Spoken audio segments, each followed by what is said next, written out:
Okay, so what we're gonna do here is we're talking about different ways to manage using a stick to stabilize between the two arms, but also looking at how different grips matter. So other videos we've done this where we're squeezing in between. I'm actually gonna start with palms down or knuckles up.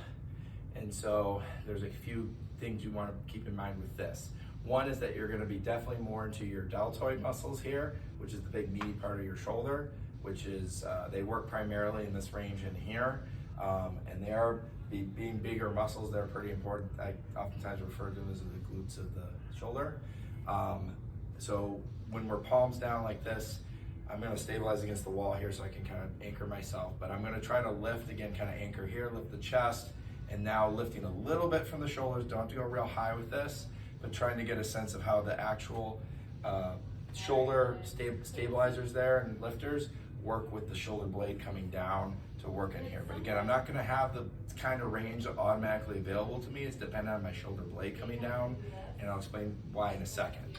Next one we're doing here, again, done this in another video, squeezing in here, getting in more in the core as we squeeze in from the thighs and the arms, and again, anchor here, lifting up. Now, I'm gonna use a little bit more of the rotator cuff in the sense of the supraspinatus here, and then that muscle is gonna engage a little bit more as we come up to get to those deltoids, which are not gonna be in full effect here.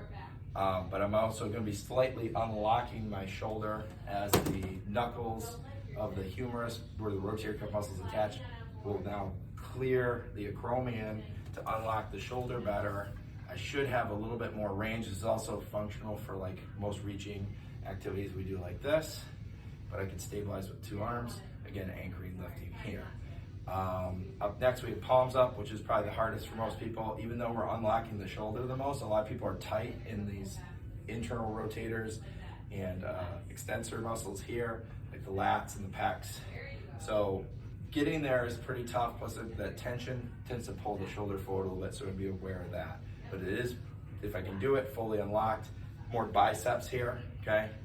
So I'm kind of working in through there. So that kind of motion here. Make sure it's not painful, ease your way through it, don't force anything. So we can use all three of those again in rotational movements as well. Coming across like this, where we're gonna isolate more that anchoring and then twisting here, as all three grips. And then also, depending on where you're at, you can have a straight elbow, but if you have more bent elbows, of course, it's gonna be more rotator cuff, kind of working through here with the rotation like that, which is gonna change some of those variables as well.